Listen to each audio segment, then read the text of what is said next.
Former Bahati Member of Parliament Kimani Ngunjiri has officially dumped UDA, swearing never to wear the yellow jersey again. Listen to this. I was a candidate, and I want to say in this media and everybody in Kenya to hear me, I'm not in UDA myself. I'll never wear yellow anymore. What happened? Because I've been with Moi, I've been with Kibaki. I know the structure of election. I know how the people should put people together. I know how you should get your right on nomination. It did not work. Let me tell you, like in Nakuru, they did something with the governor there. 7 family of his family, the sister, the grandchild, the nini, they gave nomination. My people like in Bahati, they got nothing who supported the UDA. So for the UDA, let's not talk about it here for me, because I'm not part and parcel for the UDA.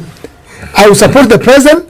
I will go either independent or any other party, but not in UDA. Hiyo ni matope, hiyo ni shida ambayo iko mbele yetu. It's a big problem. Because, so which party? Let me ask you, my brother. You know how I worked for UDA. You want to see when we are getting the director of something, we go and get Western when he was in the other party there. We are not there ourselves. Who did this work for UDA? Are we not there? Are we not capable? So before we remove ourselves, we are already removed.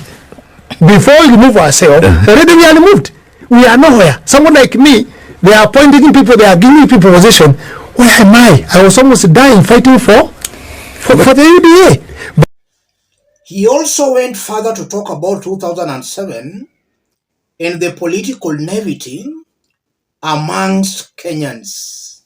I think you are young in 2007. I lost 14 of my relatives just because of stupid things of politics incitement, and our people died. Up to now, they were displaced. Some people, we have not settled those people up to now.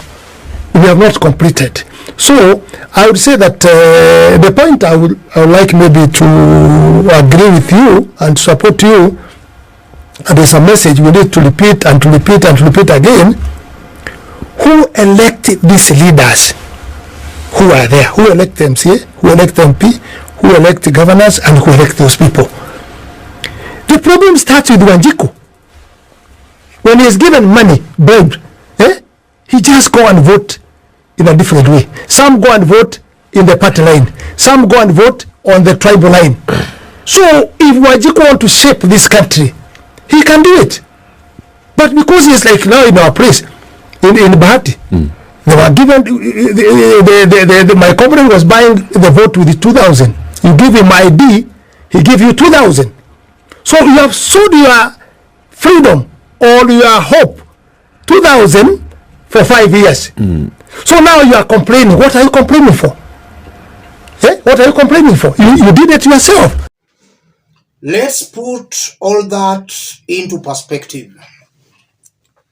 Kimani Ngunjiri is not mincing his words.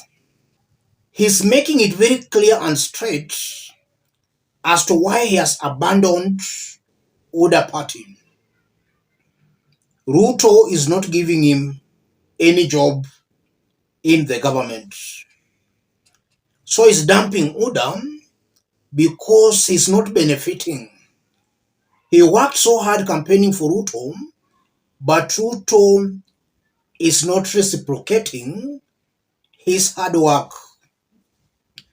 I'm seeing a politician who is greedy, a politician who was just supporting William Ruto for his own personal gains. He never supported Ruto because he believed in him, but most definitely, he was supporting him expecting to gain. And that's largely how most of these leaders supporting William Ruto are. They are supporting Ruto for their own personal gains. And even if you see some opposition members of parliament crossing over to the government side, pretending that they are going there for development, they are going there purposefully for their own personal gains. And that's something coming out very clearly from Kimani Ngunjiri's sentiments. And then he goes on to talk about 2007 and the political naivety among Kenyans, and is asking who did vote for this current crop of leaders. I fully agree with Kimani there in that the biggest problem we have before we blame the leaders, we should blame the Kenyan voters. If you look on how Kenyans do vote, Kenyans do assume the issue of integrity. To a good majority of Kenyans, integrity is not a consideration. I won't be wrong to say we are where we are today. Kenyans are suffering today because they overlooked the issue of integrity. So you elect a crook or a criminal who does not care that he or she should actually keep his or her words or promises. If you elect a leader of integrity, that leader will go to very extreme lengths in fulfilling the promise he or she made. But now Kenyans went for crooks who don't care whether they lied to Kenyans or not, whether they are still lying to Kenyans or not, they don't care. It all boils down to integrity. And also listening to Kimani Ngunjiri, I'm seeing a very high possibility where if William Ruto does not play his cards very well, most of these leaders will abandon him. And I'm also one person who has always maintained that as time goes by, as Ruto's government fails to deliver, more leaders are going to dump Ruto or they are going to go silent. Any leader who still hopes to get votes from the people will most definitely not come out very openly, loudly to support Ruto. And I'm saying that because it's a fact, this is a government that has failed and nothing will change that. Kenya Kwanza has literally failed. Let me stop it there, ladies and gentlemen. If you are watching us but you have not yet subscribed, subscribe, give this video a like. Those watching us outside Kenya, let us know from which part of the globe you are watching us from. The remarks by Kimani Ngunjiri confirms beyond any reasonable doubt that most of these leaders supporting William Ruto, they are just supporting him for personal gains.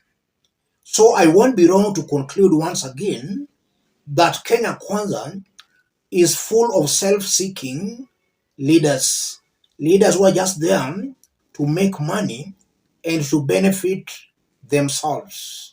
And Kenyans should also wake up to know that integrity in leadership is key. If you elect leaders without integrity, then be rest assured that those leaders will not do what they are actually promising to do. Let's meet in our next video.